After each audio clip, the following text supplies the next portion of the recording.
Ladies and gentlemen, my name is Peter Range. Welcome to the Catholic Citizen, episode number 17, where today we are covering the news from a Catholic perspective. And I can't wait to talk about Dr. Suess, HR1, and why your 3-month-old could be racist in just a minute.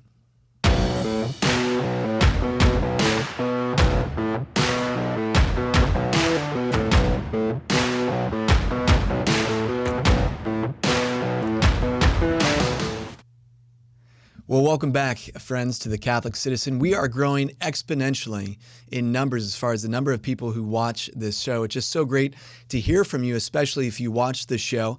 And a lot of people have been commenting on my good looks, and I appreciate that. I really do, but I want you to be focused on the content of what I'm presenting here. So thanks for letting me know if I have a good hair day, if I look good in red. All those things mean a lot to me. But really, I want to stay focused on, again, the content. No, I'm just kidding. Nonetheless, we do need to pay the bills in all seriousness.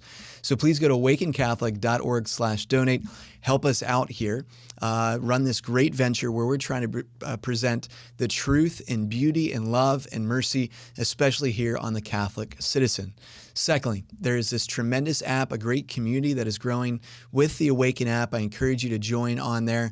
And whether you join on the website or on this app, you can now donate to Awaken Catholic, and 20% of your donation is actually going to go to the show host of your choosing. So I'm about to be incredibly rich. So if you donate $200, I'm going to get $20. That's amazing. That can buy me a couple coffees, and I would just really appreciate that. So, but no, seriously, if there's a show that you really like, you want to support, you can now do that simply by becoming a part of the Awaken Nation. Lastly, we cannot do this show without Casa Bea cleaning. I love Casa Bea. I do. I have to admit it. If I wasn't married, I would date Casa Bea. I got to work on that. But nonetheless, Casa Bea Clean is fantastic. Cleaning your house, cleaning your business, especially during COVID-19. You need people that you can trust to come in, make sure everything is clean. There's no COVID, there's no germs or anything. Casa Bea Cleaning is your service. They are absolutely amazing. And again, I'm in love with them. And they support the show because we're pro-life. So another reason you can't beat Casa Bea Clean. All right, let's get to the show. Here we go. Super excited. I'm always excited to be with you. So do let me know, though, if you watch the show. It always encourages me to have the energy to do this week in and week out, because it takes a while to prepare to do these things. So it's nice to know you're watching. All right, here we go.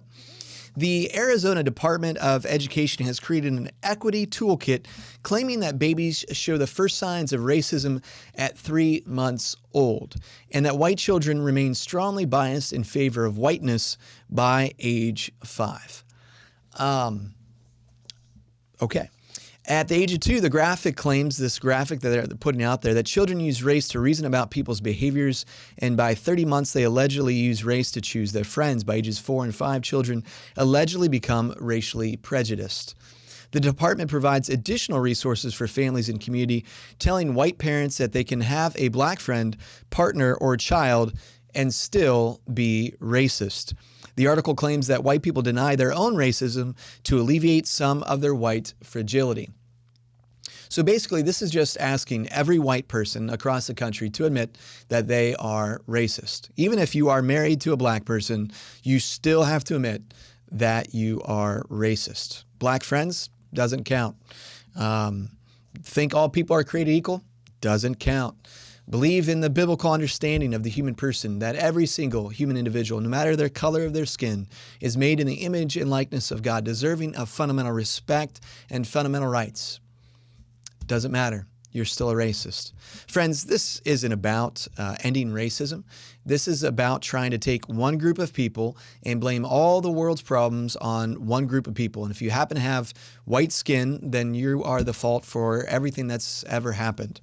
And it's really ridiculous. And we need to stop it as a country and as a nation, because it's just trying to pit groups against each other, white versus black, progressive versus conservative.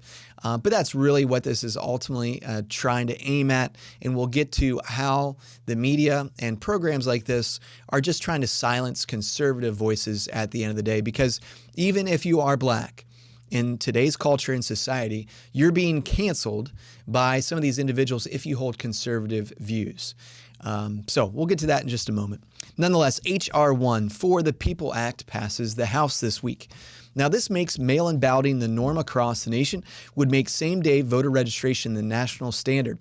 Ballots would be cast and counted before officials even have time to verify a voter is eligible or the information provided by them is accurate.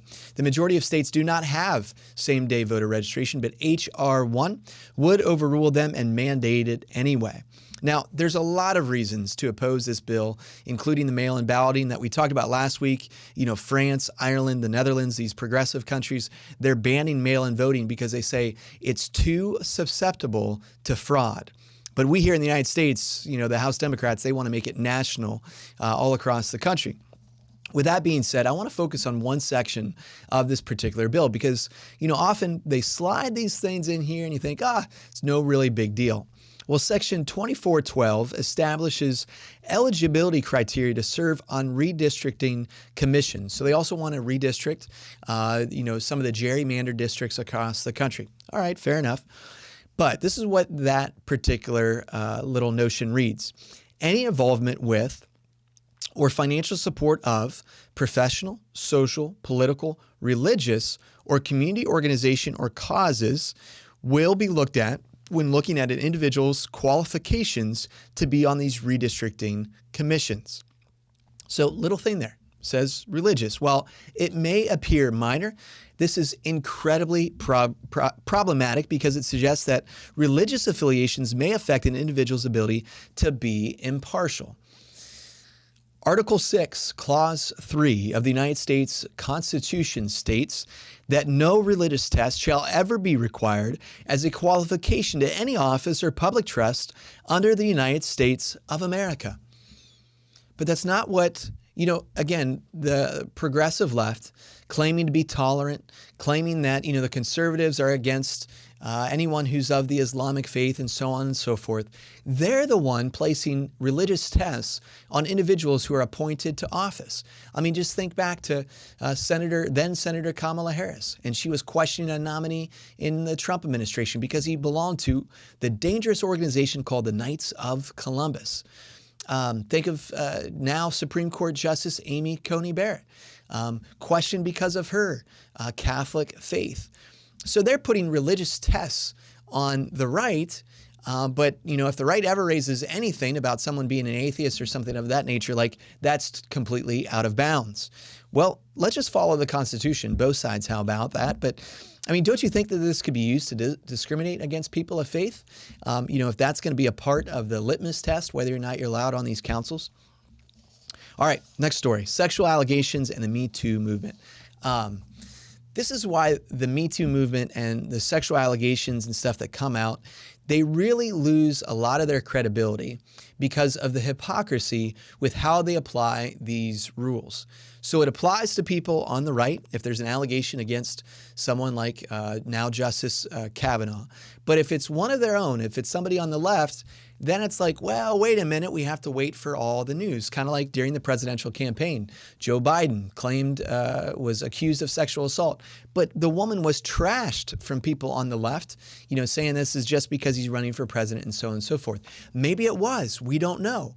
But why is it credible if it's coming against someone on the right, but not credible if it's coming against someone on the left? And the perfect example of this is in 2018, New York Senator Kristen Gillibrand wrote about the Brett Kavanaugh accusation from Christine Blasey Ford that, quote, "Enough is enough. One credible sexual assault claim should have been too many to get a lifetime appointment to the Supreme Court and make decisions that will affect millions of women's lives for a generation. Two is an embarrassment. It's time for a new nominee," end quote, Gillibrand said at the time. Now, she's from the state of New York. There's a governor there named Andrew Cuomo who's now had 3 sexual assault allegations against him from credible witnesses. He's denied these allegations. But what does Senator Gillibrand now say about these? Not that he should resign, not that he needs to walk away or anything, just quote, "These are serious and deeply concerning." But that's it. Okay, she doesn't call for a new governor or anything of that nature. They're serious and deeply concerning, end quote. Even the left-wing media, a lot of people are kind of calling her out for this kind of hypocrisy. But at the end of the day, Why isn't one sexual assault claim against Andrew Cuomo enough for him to resign, according to Kristen Gillibrand and the Me Too movement, which is so quick to cancel people? Look, women need to be heard. And if there's allegations out there, then they should be respected, they should be heard, and they should be investigated. But we can't just immediately assume that every allegation against an individual on any side is just completely true. They have to be investigated. And then you respond to what is investigated, and then you respond to the truth. A lot of this, though, interestingly enough, is coming up. Governor Cuomo right now is being investigated by the FBI. So this is burying that story for his actions in putting COVID-positive patients into nursing homes. But more on that as the investigation unfolds. Let's get back to this cancel culture now and what exactly is going on. Because again, you see a lot of this stuff coming out about race, that all white people are racist, so on and so forth, that they are, according to the Arizona Education Department, they're racist by 3 months old. Just some really ludicrous things. But what is this all about? Well, let's dig deeper and look at cancel culture and what they're trying to do. They're trying to silence not just white voices, but it's conservative voices that they're concerned about. Clarence Thomas, Supreme Court Justice Clarence Thomas, is the second African American to serve on the United States Supreme Court. By all sense and purposes, has led an incredibly distinguished career. But his documentary about his life, Created Equal, Clarence Thomas in his own words. This film, which chronicles Thomas's journey from the depths of poverty to the Supreme Court and everything in between, has been canceled.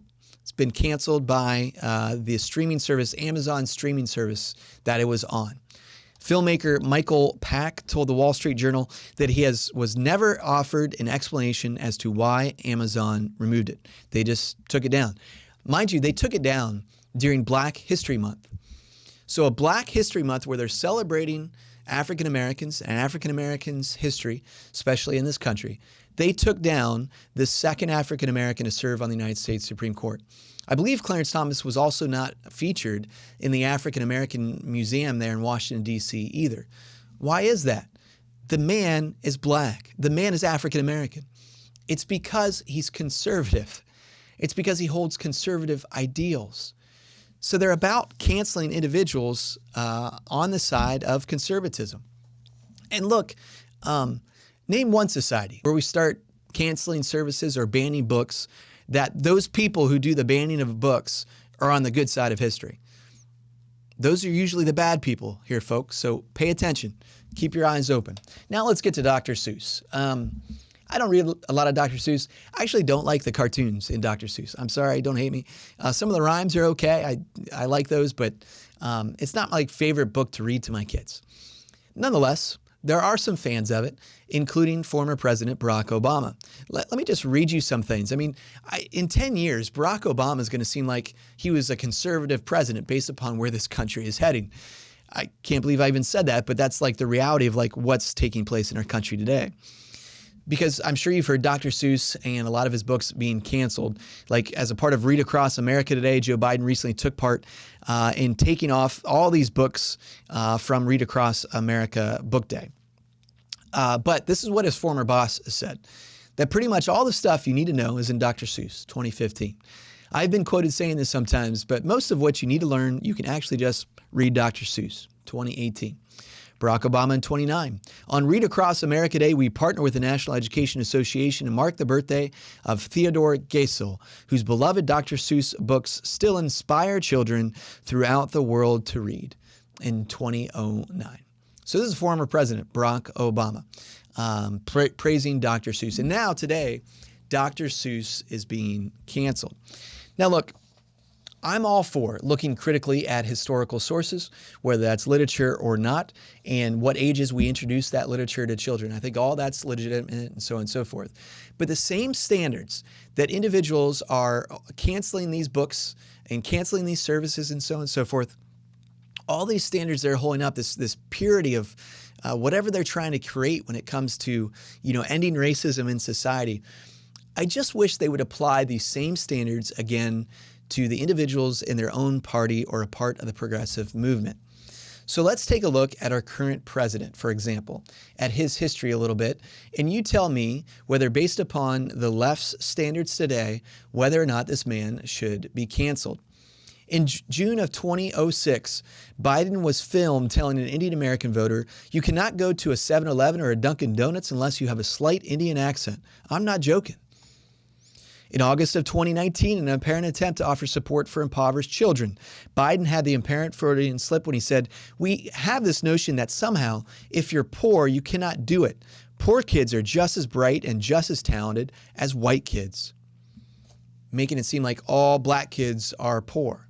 In February 2007, Biden seemed to imply that up to that point, America had never been devoid or had been devoid of any well-spoken black leaders, citing Barack Obama saying, the first sort of mainstream African American who is articulate and bright and clean and a nice looking guy. That's what he said about his former boss. First sort of mainstream African American who's articulate, bright and clean and a nice looking guy. That's your current president.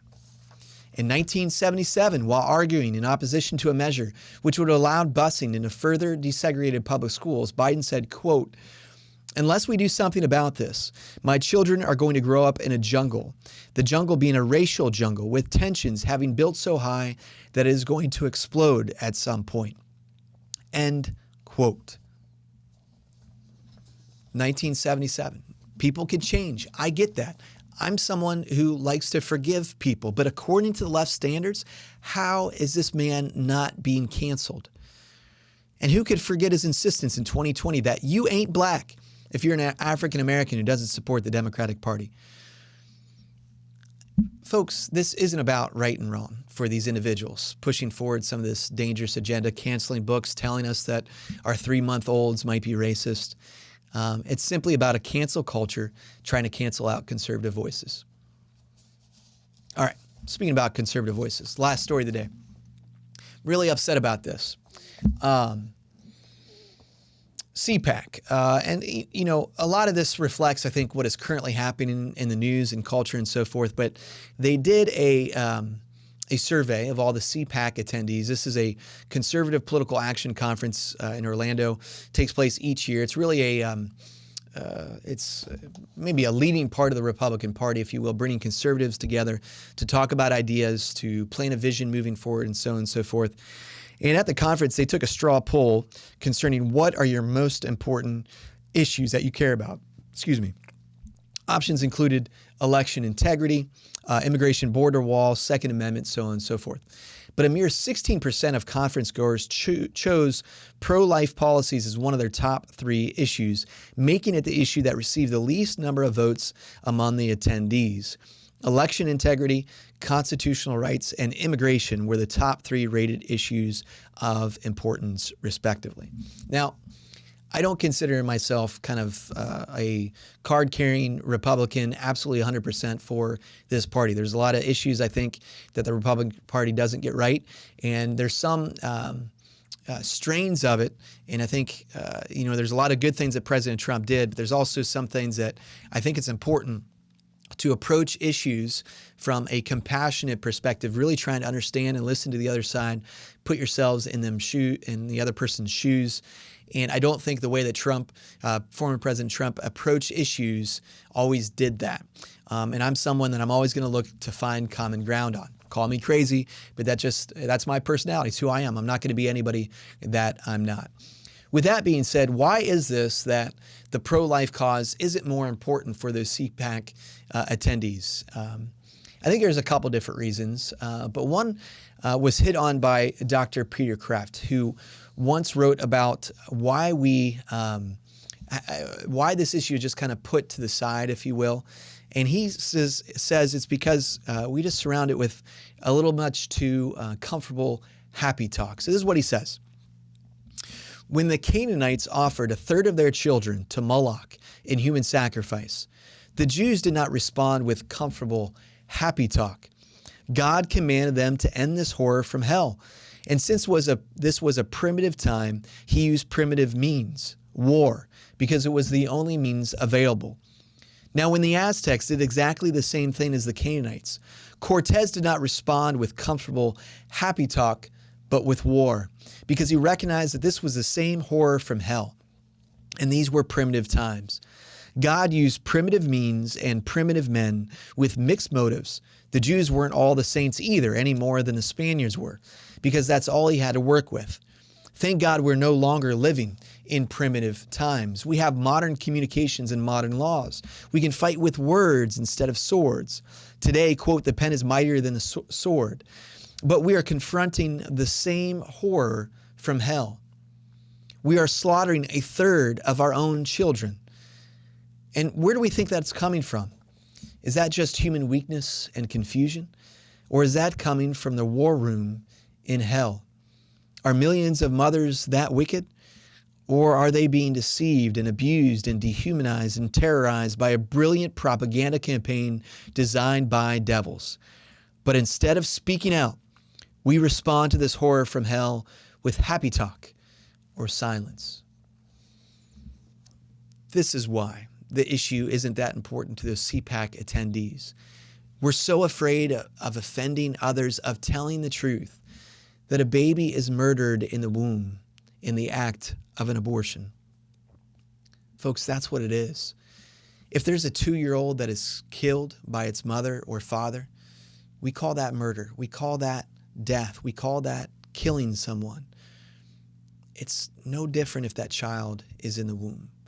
Now we recognize, right, that there's mothers who face all different certain circumstances, and we have to do everything we can do to help that mom and dad.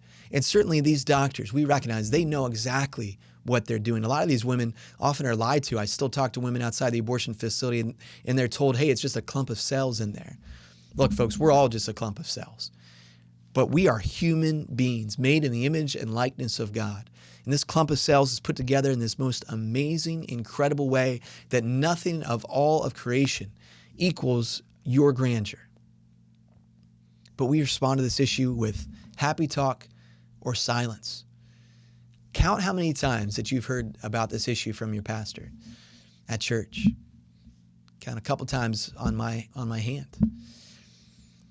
But I want to give you courage moving forward to continue speaking out about the pro-life issue, again, because this is foundation to who we are as Catholic citizens. This is as important of an issue as slavery was as important of an issue before the Civil War here in the United States of America. This is a defining issue for this country.